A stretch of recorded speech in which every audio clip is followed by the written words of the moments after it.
Chapter को हम थोड़ा रिवाइज करते हैं और चीज़ों को समझते हैं। जहाँ जहाँ आपके कुछ क्वेश्चंस हैं आप क्वेश्चंस पूछ सकते हो। You can ask me, otherwise I will try to explain some important points. Okay, the wording is शीत युद्ध का दौर। शीत युद्ध का दौर it means the era of cold war. अब शीत युद्ध को तो आप समझ चुके हो ना। अगर कोई आपसे पूछे तो आप बता सकते हो ना।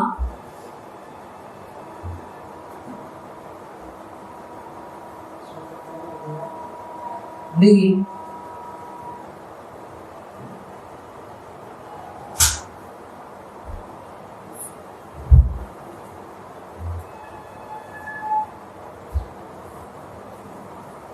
सर कोल्ड वॉर हुआ था कब से कब तक हुआ? सुबह 1945 टू 1991 एक टाइम पीरियड था कोल्ड वॉर का। ठीक है, और कोल्ड वॉर में दो कंट्री थे, फर्स्ट दुनिया यूएसए और सेकंड वर्ल्ड इज यूएसएसआर। ये दो दुनिया थी, पूरी दुनिया दो। एक तरफ ये दुनिया थी पश्चिमी दुनिया और पूर्वी दुनिया it mean eastern world with the USSR and the western world with the USA. And but in 1956 the third world came into existence, or the third world is known as non-alliance movement, good repeats था, जिसमें 5 country थे, India, Indonesia, घाना, मिस्र और Yugoslavia. इन 5 देशों ने मिलकर के good repeats बनाया, यानी ये थी पृथ्वी पर तीसरी दुनिया।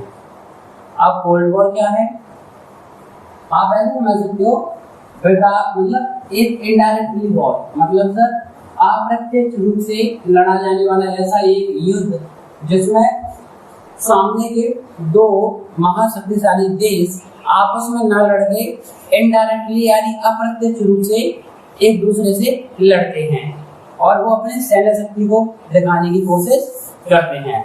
यही क्या है आपका शीत युद्ध है। ठीक है, दो महाशक्ति कौन थे? यूएसएसआर और यूएसए।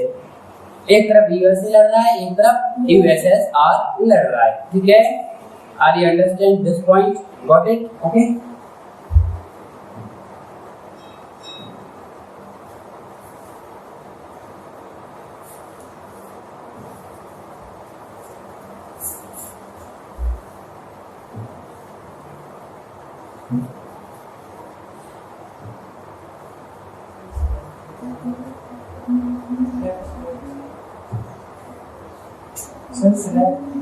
आगे एक पिक्चर है शीत युद्ध का दौर की, जहां पर दो पिक्चर दिख रही है। एक पिक्चर है जिसमें अमेरिका ने जापान पर विक्ट्री पाई, जीत पाई है वर्ल्ड वॉर सेकंड में, और एक जो पिक्चर है जो आपको दिख रही है ये यूएसएसआर के सैनिक है, सोल्जर है, जिन्होंने बर्लिन की जो वॉल है, दीवार है ना, उस पर झंडा फहराया, तब की पिक्चर है। ठीक है, आगे देखिए। एक पॉइंट समझने वाला है जो मैं आपको बता चुका हूँ, क्यूबा मिसाइल संकट। It means the Cuba missile crisis it was happened in 1962। 1961 की बात है जब ये घटना होती है। यहाँ कौन से 3 प्रमुख नेता हैं? फिडेल कास्ट्रो जो कि क्यूबा के हैं, और जेएफ कैनेडी यूएसए के प्रेसिडेंट है यानी अमेरिका के, और निकोला क्रुश्चोव कहाँ के हैं? यूएसएसआर के हैं।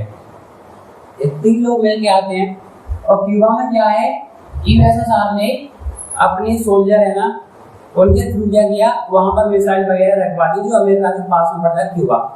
तो अमेरिका को गुस्सा आ गया कि भाई ऐसे कैसे कर सकते हो तुम, आप हम पर अटैक करने की सोच रहे हो। तो जब उसने ऐसा बोला तो फिर अमेरिका और यूएसए के बीच में इनडायरेक्टली वॉर यानी यूएसएसआर के साथ लड़ाई की संभावना बनी। तो यहाँ ऐसा लगने लगा था इस क्यूबा में 1963 में और 62 में कि अब वर्ल्ड वॉर 3 होने वाला है।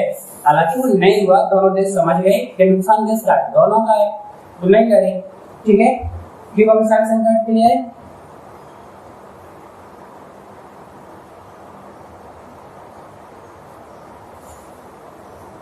एक हुआ है पिक्चर है के बाद, ठीक है। इस एरिया के बाद जहाँ मिसाइल वगैरह रखी गई थी।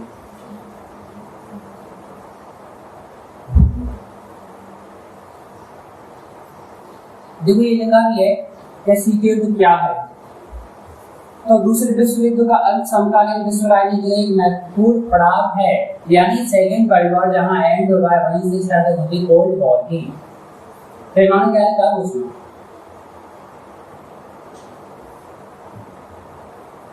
1945 में मित्र राष्ट्र समझ रहे हो, एलिड पावर, एलाइड यानी एलिड फोर्स, इन्हीं को बोला गया मित्र राष्ट्र। और दूरी राष्ट्र समझ रहे हो, एक्सिस वाले लोग। और इसमें कौन थे, जर्मनी, इटली और जापान, ठीक है। और इनके साथ कौन थे, Britain, France, USA and USSR. इनके बीच में होता है वर्ल्ड वॉर सेकेंड, ओके। कब से कब तक, 1939 to 1945, इतने के बीच में होता है, ओके। जस्ट मित्रराष्ट्रों की अगुवाई में अमेरिका, सोवियत संघ जो मैंने बताया वो यहाँ पर लिखा हुआ है, ठीक है। आगे देखिए, वर्ल्ड वॉर फर्स्ट और सेकंड हम समझ चुके हैं।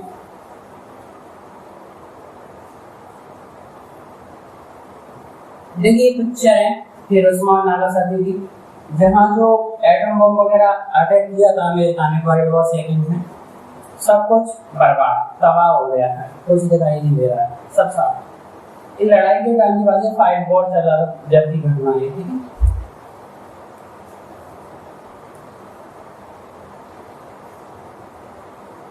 यहाँ एक समझने की बात है कि दो ध्रुवीय विश्व का आरंभ क्या है।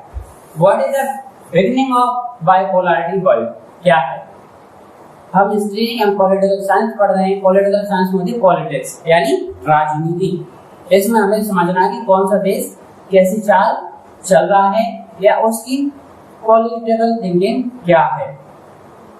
बाइपोलैरिटी मतलब क्या है कि दुनिया में बहुत सारे देश हैं, वर्ल्ड में बहुत सारी कंट्री है, बट कुछ कंट्री जो ज्यादा पावरफुल है उन्होंने क्या अपने गुट बनाए, उन्होंने अपने ग्रुप बनाए कि हम पावरफुल रहेंगे, ठीक है। जैसे बहुत सारे लोगों का ग्रुप रह रहा है तो उनमें से एक लीडर होता है या एक पावरफुल व्यक्ति होता है, वो हमेशा चाहता है कि मुझसे बड़ा हमारे मोहल्ले में या हमारे कॉलोनी में कोई हो ना पाए। वो अपना दबदबा कायम रखना चाहता है, इसलिए वो किसी को पीट भी देगा कभी कभी, या फिर और लोगों को डराएगा धमकाएगा। ऐसा करते हैं, जब हम कॉमन पीपल भी ऐसा करते हैं तो बड़े बड़े देश भी यही पॉलिटिकल राजनीति अपनाते हैं। तो दो ध्रुवीय समझ रहे हो, एक यूएसए और एक यूएसएसआर, ये दोनों पावरफुल कंट्री हैं। तो दुनिया दो भागों में बटी, एक वेस्टर्न भाग और एक ईस्टर्न भाग में, ठीक है। एक या दो ध्रुवीयता। इसके पिक्चर के बारे में आपको समझाता हूँ।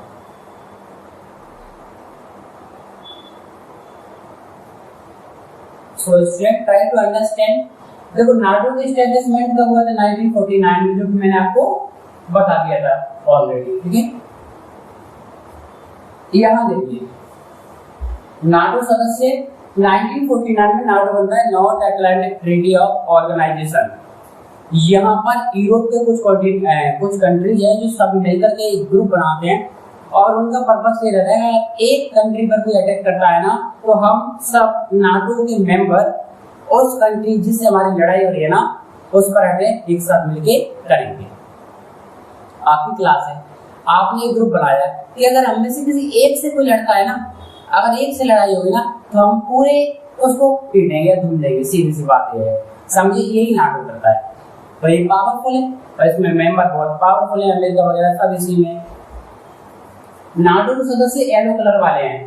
तो ब्रिटेन जो अंग्रेज थे जिन्होंने यहाँ पर रूल किया वो किसके मेंबर हैं, नाटो के। Britain, France, Spain, Portuguese, Switzerland, Italy, West and Germany, Bonn, Netherland, Denmark, Norway, ये सब के सब क्या है वाले कंट्री, पूरे के पूरे जिसके सदस्य हैं नाटो के मेंबर, ओके। नाटो क्या है, सब सिंपल सी बात है, एक संगठन है कैसा जिसमें नॉर्थ अटलांटिक एक नॉर्थ साइड है क्योंकि वर्ल्ड इस तरीके से डिवाइड है, नॉर्थ पोल और साउथ पोल, वेस्टर्न वर्ल्ड और ईस्टर्न वर्ल्ड। तो यहाँ से वर्ल्ड को डिवाइड करो, कर दिया। नॉर्थ साइड है ऊपर का, तो इतना एरिया ये है नॉर्थ अटलांटिक। तो यही वाला पिक्चर में दिखाई दे रहा है, देखो नॉर्थ साइड का अटलांटिक एरिया, जो अटलांटिक सागर है ना उसके होगा, ठीक है। ये नाटो सदस्य है। वार्सा पैक्ट समझ रहे हो, 1955 में जापान ने ट्रीटी बनाई, एक संधि साइन की। ट्रीटी साइन क्या थी कि जैसे नाटो बन गया तो उन्हें भी तो अपने रक्षा करना है, डिफेंस। तो यूएसएसआर ने और कंट्री को समझाया कि आप मेरे साथ आइए और हम एक वार्सा पैक्ट की एक संधि करते हैं, जिसका पर्पस क्या है कि हम सब लोग मिलकर के एक साथ रहे, यानी हमारा भी ग्रुप होना चाहिए किसका, यूएसएसआर का। तो यही था वार्सा पैक्ट। देखो रेड कलर वाले ये आप समझ रहे हो, सोवियत संघ, इसी की कैपिटल है मॉस्को। रूस, जो आज का रूस है उसकी कैपिटल मॉस्को है। पहले सोवियत संघ की कैपिटल भी मॉस्को हुआ करती थी क्योंकि रूस बहुत बड़ा था। बर्लिन, पूर्वी बर्लिन, आप समझ रहे हो जर्मनी को दो भागों में डिवाइड कर दिया गया था। कब? 1989 की बात है, जब जर्मनी को दो भागों में डिवाइड किया, पश्चिमी जर्मनी और पूर्वी जर्मनी। ईस्टर्न जर्मनी यूएसएसआर ने ले लिया और वेस्टर्न जर्मनी यूएसए ने ले लिया। जर्मनी बहुत बड़ा फील्ड है ना, तब की बात है। तो ये जो वार्सा पैक्ट वाले कंट्री है, पोलैंड, ये Czechoslovakia, eastern Germany, Hungary, Budapest, Romania, Bulgaria, ये सब कंट्री किसके साथ है, यूएसएसआर के साथ। और इसके और बता देना क्योंकि यूएसएसआर बहुत बड़ा कंट्री है, बहुत ज्यादा बड़ा कंट्री है, ठीक है। अन्य कम्युनिस्ट देश समझ रहे हो, यूगोस्लाविया। यूगोस्लाविया कौन सा देश है जिसने कौन सा गठबंधन बनाया, गुटनिरपेक्ष, नॉन अलायंस मूवमेंट। अब गुटनिरपेक्ष क्या है, बार बार मैं बोल रहा हूँ, एक ऐसा कंट्रियों का, एक ऐसा ग्रुप देशों का जिसमें क्या है, हमें ना प्रथम दुनिया में जाना है ना दूसरी दुनिया में जाना है, हमें अपनी एक अलग दुनिया में जाना है, यानी तटस्थ रहना है। अगर दो देश आपस में लड़ रहे हैं तो हमें जरूरी नहीं कोई पार्टिसिपेट करें जैसे और देश कर रहे हैं, ऐसा कोई कंपलसरी नहीं, हमारी इच्छा है, हमें लड़ना है तो पार्टिसिपेट करेंगे, अदरवाइज डोंट वरी, कोई जरूरी नहीं। फिर आता है अन्य देश जो बचे, जैसे कि आयरलैंड, इसकी कैपिटल क्या है, डबलिन, ठीक है।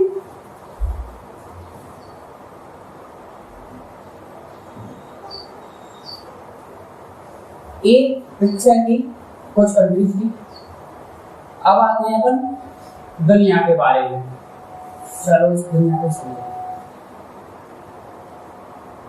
Try to understand what is the world. First world, second world and third world. I hope you will understand this point. Like that, yellow colour में क्या दिया है, फर्स्ट वर्ल्ड, और जो येलो कलर है ना पहली दुनिया, ये क्या है, यही है यूएसए, इट मींस अमेरिका। इसके साथ यूरोप के कुछ कंट्री आ गए ना, ये वाले देश, ये सब किसके साथ है, येलो कलर वाले, यूएसए के साथ। ये था फर्स्ट वर्ल्ड। देख रहे हो कितने कंट्री इनके साथ है, पूरी दुनिया के बड़े बड़े कंट्री के साथ, ये फर्स्ट वर्ल्ड है। अब सेकंड वर्ल्ड क्या है, रेड कलर वाले, दूसरी दुनिया। First world USA, second world USSR, third world India वाले देशों के साथ। इंडिया के 5 मेंबर है ना अलग अलग कंट्री, इंडिया से उनका। सेकंड वर्ल्ड कहाँ है, ये रहा, ये पूरा का पूरा कौन सा कंट्री है, यूएसएसआर। अपने ऊपर कौन है, चाइना, नेपाल। देखो चाइना भी किसके साथ है, यूएसएसआर के साथ। 1949 में भी था, लेकिन बाद में क्या है, चाइना की थोड़ा सा अनबन हो जाती है यूएसएसआर के साथ, इसलिए वो धीरे, क्योंकि चाइना एक कम्युनिस्ट कंट्री था, धीरे धीरे वो यूएसएसआर से अलग होने लगता है। और वो किसकी तरफ चला जाता है कि वो 1979 में एक बार जमीन को लेकर के थोड़ा सा झगड़ा हो गया था, या लड़ाई की संभावना हो गई थी यूएसएसआर और चाइना के बीच में, ठीक है। इसलिए आगे चल के चाइना फिर अमेरिका के साथ चला जा रहा है और चाइना बहुत पावरफुल बन जाएगा धीरे धीरे। और थर्ड वर्ल्ड कौन है, ये क्या है, साउथ अमेरिका, और ये क्या है, अफ्रीकन कंट्री। पहले बच्चों जो गरीब देश थे ना वो अफ्रीका में है, सबसे ज्यादा गरीब कंट्री जो है ना कहाँ पर है, अफ्रीका में। इस कंडीशन में यूएसए और अफ्रीका और ये नए नए न्यू नेशन थे जब इंडिपेंडेंट हुए, क्योंकि ये सब स्लेव थे ब्रिटेन के, जैसे इंडिया, श्रीलंका, ये भी क्या है, म्यांमार, थाईलैंड वगैरह किसके स्लेव थे, ब्रिटेन के। तो उस टाइम पीरियड में साउथ अमेरिका, अफ्रीका और प्लस इंडिया वाली कंट्री, इंडोनेशिया वगैरह सब इन लोगों ने मिलकर क्या बनाया, नॉन अलायंस मूवमेंट यानी गुट निरपेक्ष। ठीक है, कब 1956 में इनकी मीटिंग होती है और 1960 में फर्स्ट समिट होता है, सम्मेलन, जिसमें ओनली 25 कंट्री मेंबर होते हैं। उसके बाद में 18वां सम्मेलन होता है 2019 में, तब इसके मेंबर हो जाते हैं 100 राउंड, 120 देश, यानी बहुत बड़ा गठबंधन ये बन चुका है। तो ये 3 वर्ल्ड है, समझिए दुनिया 3 भागों में कैसे बटी है। अब इनको कोई अलग करने आया नहीं कि आप सुंदर अलग कैसे कर दिए, बस ये विचारधारा है, कंट्री तो वही वही है, सिर्फ थॉट है कि अमेरिका के साथ वाले देश एक तरफ, यूएसएसआर वाले एक तरफ और इंडिया के ग्रुप वाले एक तरफ। ठीक है,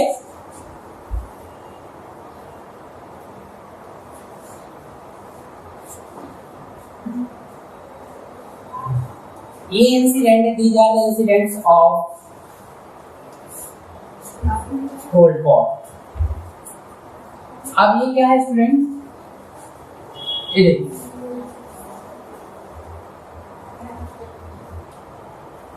सीधे का घटनाक्रम, आपको इंसिडेंट का टाइम पीरियड समझना है। 1947 में क्या होता है, साम्यवाद को रोकने के बारे में अमेरिका राष्ट्रपति ट्रूमैन का सिद्धांत, साम्यवाद जो चला था चाइना में, उसको रोकने के लिए ट्रूमैन ने थ्योरी दिया। कुछ चीजें ऐसी हैं कि जो सिर्फ सुनना है। 1947 to 1952 मार्शल प्लान, पश्चिमी यूरोप के पुनर्निर्माण में अमेरिका की सहायता, अमेरिका ने हेल्प की थी, किसकी, पश्चिम यूरोप की, उसी को तो अमेरिका ने अपने साथ लिया है। ड्यूरिंग द 1948 to 1949, इसमें क्या है 1948-49 में सोवियत संघ द्वारा बर्लिन की घेराबंदी की गई और अमेरिका उसके साथ देशों ने पश्चिम बर्लिन के नागरिकों को आपूर्ति भेजी थी और सोवियत संघ ने अपने विमानों को उठा लिया। ये लड़ाई की बात चली है, वर्ल्ड वॉर सेकंड की स्टार्टिंग, ये बात हुआ, ठीक है। और कोरियाई वॉर क्या है, आज 2 कंट्री है, एक नॉर्थ कोरिया एक साउथ कोरिया, जहां पर नॉर्थ कोरिया में तानाशाही है, किम जोंग की सरकार है, वहां पर जो राजा है।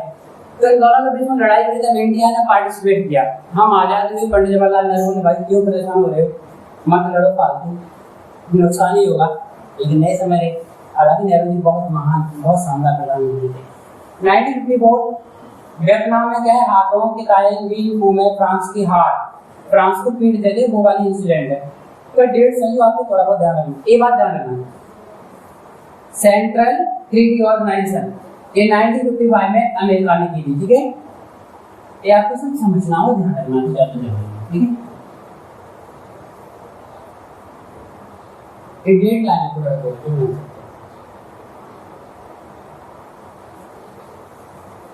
ये है गद्दारी। देखो एक कार्टून बनाया है, एक व्यक्ति ने, ये जो बैठा है ना, ये कौन है, यूएसएसआर है, रसिया वाले, ठीक है। और इसका साथ में जो बैठा हुआ है, ये कहाँ का है, यूएसए का। एक बार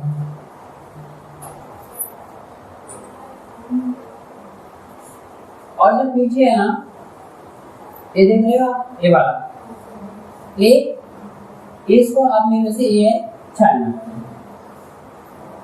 ये दोनों वाले एक साथ बैठे हैं, ठीक है। और पीछे से आके हाथ मिला रहा है, मतलब एक्चुअल में देखा जाए तो इसका बेस्ट फ्रेंड कौन है, ये है, ठीक है। लेकिन चाइना है ना, मतलब कोई बात नहीं, अपन दोनों दोस्त पीछे जाकर मेरे हाथ पकड़ लगा, भाई मैं भी हूँ, इधर देख लेना। होता है ना, रियल लाइफ में हो रहा है, ऐसा ही कर रहा है, बहुत समझदार है। क्यों कर रहा है भाई ऐसा, धोखा दिया है शायद, देखते हैं। धोखा तो नहीं है, लेकिन 1950 के आसपास की बात है, तोड़ाई में अनबन हो जाती है, बात नहीं करते, इग्नोर करने लगते एक दूसरे को। और 1969 के आसपास ऐसा टाइम आ रहा है, इग्नोरेंस और बढ़ जाती है, कुछ चाइना बोले चलो छोड़ो, और कोई दिखते हैं, इसके साथ मस्ती कर लेगा, ठीक है। ये कार्टून है, कार्टूनिस्ट ने बनाया है।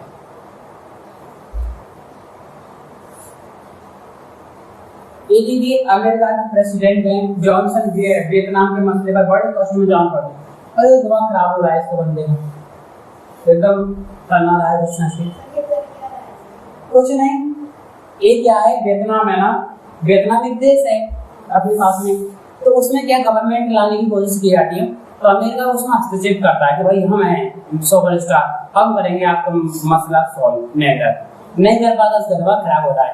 और वियतनाम बोले बहुत इंटेलिजेंट बन रहे हैं, बोले रहे सब हम सॉल्व कर रहे, करो ना आप, तब उसका दिमाग खराब होता है। हाँ, नाक में दम होगी ना उसकी में परेशान कर दिया बंदे को। प्यारे स्टूडेंट, गुड लर्नर पे समझ रहे हो, यहाँ से बस मिलना है ये समझने वाला, ठीक है।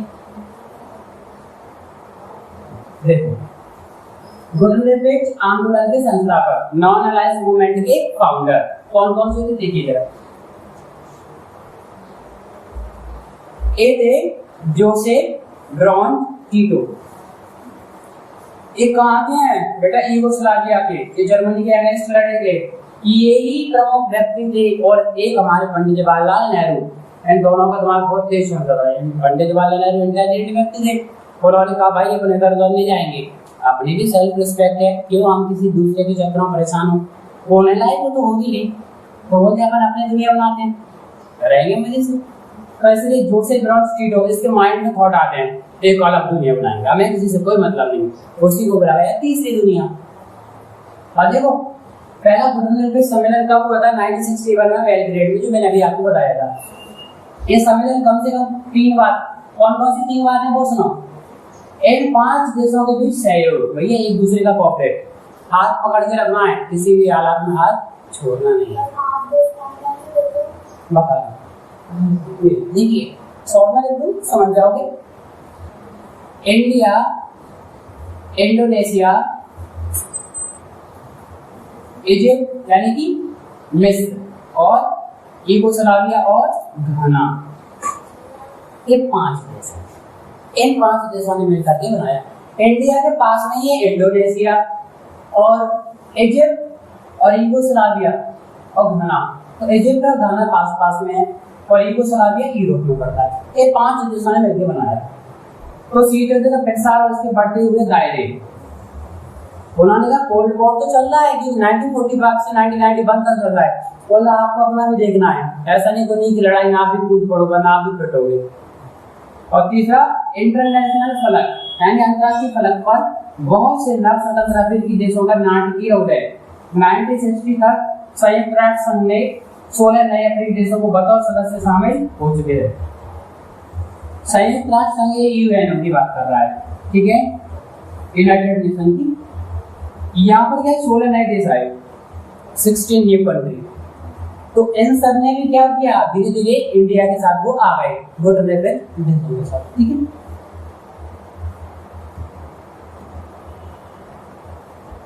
ये जोसेफ ब्रॉन टीटो, ध्यान रखना है। और ये कौन है हमारे first Indian prime minister, mister Pandit Jawaharlal Nehru. ये अच्छा नहीं दिख रहा है, क्लियर कर रहा है, अच्छे नहीं लग रहे, आप देख रहे हैं, स्मार्ट दिख रहा है, लग रहा है। यही थे पंडित जवाहरलाल नेहरू जी। कब से कब तक, 1889 जब इनका जन्म हुआ, 1964 तक भारत मतलब यही रहे, जिसमें 1947 से 1964 तक लगभग 1964 तक देश के प्रधानमंत्री थे। पहले प्रधानमंत्री 47 से 64 तक क्या क्या काम किए इन्होंने, एशियाई एकता यानी पूरे एशियन कंट्री में यूनिटी बनाई, जिसका सबको एक साथ मिलके रहना है। और अनौपनिवेशीकरण, ये क्या है, जो कॉलोनाइजेशन था ना गुलामी का, उसके ब्रेक डाउन करना है, यानी कोई किसी का स्लेव नहीं होगा। और निशस्त्रीकरण समझ रहे हो कि हथियार वगैरह वेपन्स का यूज नहीं करना है। और वर्ल्ड पीस, विश्व में शांति रहे, बिल्कुल शांत माहौल रहे, लड़ाई लड़ाई ना हो, प्यार से सब लोग रहें, ऐसी इच्छा थी। अलग प्यार से कौन रहेगा, लड़ाई तो करना ही मानते नहीं है, हो सकता है ऐसे। सोसाइटी में चेंजेस आता है, सोसाइटी में इकोनॉमी होती है। अमेरिका इसलिए आ गया कि वहाँ लोगों के पास पैसे इतने ज्यादा हैं, वो इकोनॉमिक रूप से इंडिपेंडेंट है, सब कुछ बाबू भैया पैसे का चक्कर है।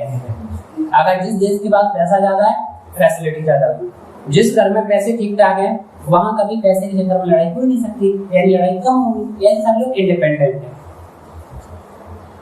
फिर आगे ये उन्हीं के कुछ मेंबर थे गुड लिटरेचर के, गमाल अब्दुल नासिर, ठीक है, जो मिस्र के शासक थे। 5 मेंबर, सुकार्नो इंडोनेशिया के रूलर थे, राष्ट्रपति थे, ठीक है, पहले राष्ट्रपति। और एक और थे बामे एल कुमा, एक गाना के पहले प्राइम मिनिस्टर थे ये वाले। हाँ मस्त लग रहा है ना, यही ठीक है। एक समाजवाद के पक्ष कर दे।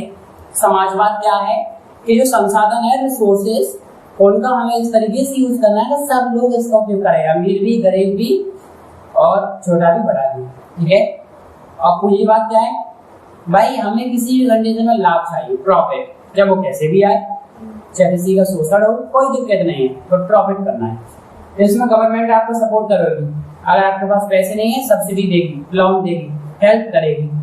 लेकिन पूंजीवाद में ऐसा कुछ नहीं है, वहाँ प्राइवेट कंपनी है, प्राइवेट व्यक्ति है, अपने हिसाब से जी रहे हैं और पैसे कमा रहे हैं।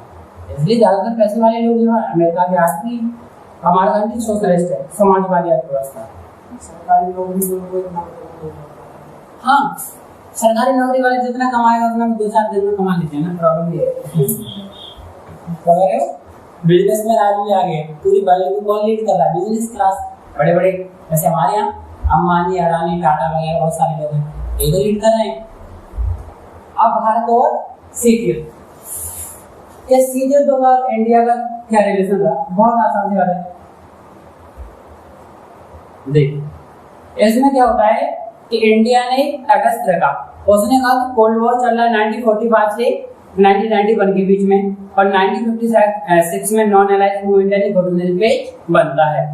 तो इंडिया की पॉलिसी ये थी कि हमें तटस्थ रहना है, हम कुछ मसले पर तो आएंगे साथ, हम बोलेंगे कि ये गलत हो रहा है तो वहां पर बोलेंगे जहाँ गलत हो रहा है। कोरिया में लड़ाई होती है 1959 से लेकर 1953, तो नेहरू जी जाते हैं, पार्टिसिपेट करते हैं, उनको समझाते हैं भाई लड़ो मत, क्यों फालतू परेशान हो रहे हो, ये ठीक नहीं, तो समझाते हैं। यानी हमें, क्योंकि वसुधैव कुटुंबकम भगवान बुद्ध की धरती है हिंदुस्तान, जहाँ हम शांति की बात करते हैं। दुनिया ने लोगों को युद्ध दिए, लेकिन हमने दुनिया को बुद्ध दिए। तो एक थॉट है, अब इतना शांति प्रिय देश, वसुधैव कुटुंबकम मतलब समझे, ये वसुधा ही सब लोगों का घर है, धरती, तो हम उस परंपरा वाले लोग हैं। तो हम चाहते हैं शांति, विश्व में शांति हो, विश्व का कल्याण हो, हम लड़ाई नहीं चाहते। इसलिए हमें, हमारी पॉलिसी भी क्या है, नो फर्स्ट एड, हम कभी किसी पर पहले अटैक नहीं करेंगे, लेकिन सेकंड वर्ड भी है, अगर जिसने कर दिया उसे छोड़ेंगे भी नहीं, पहले बोलेंगे नहीं, पीछे छोड़ेंगे नहीं। तो उसी कंडीशन की बात है। अब इंडिया तटस्थ तो रहा कोल्ड वॉर में, लेकिन वैसे आपको पता है एक मैटर और आया 1971, जब हमारी पाकिस्तान से लड़ाई होती है और जब बांग्लादेश का राइज होता है, क्योंकि पाकिस्तान 2 भागों में था, पूर्वी पाकिस्तान और पश्चिमी पाकिस्तान। आज का जो बांग्लादेश है उसको बोलते हैं पूर्वी पाकिस्तान। तो 1971 में ब्रेकडाउन जब होता है ना, टूटता है पाकिस्तान, बांग्लादेश बनता है, तभी जो लड़ाई हुई थी तब हमारे क्या साथ दिया था यूएसएसआर ने इंडिया का।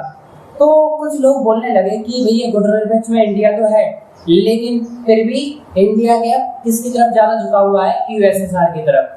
तो हम एक तरीके से यूएसएसआर की पार्ट है, वो जो कहेगा वो ही करेंगे, ऐसा नेगेटिव फैक्टर है, लेकिन ऐसा एक्चुअल में नहीं था। तो हर सिक्के के 2 पहलू है, कुछ पॉजिटिव कुछ नेगेटिव। अगर आप कितने भी अच्छे हैं लेकिन कुछ बुराई तो होती हैं, या वो लोग निकालते हैं। ऐसे ही कितना भी अच्छा होगा उसमें कुछ मिस्टेक्स या कुछ फॉल्ट तो निकलते हैं, नेगेटिव फैक्टर जैसे बोल सकते हैं।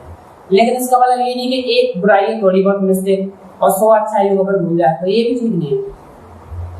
तो यही था सीधे दो भारत, जिसमें भारत के निष्क्रियता की भूमिका निभाई, यानी विश्व घुटने में नेहरू जी का कहना यह था कि हम शांति प्रिय लोग हैं और हमने चाहे कि लड़ाई में पार्टिसिपेट करें, जो कर रहे हैं वो करें, ठीक है।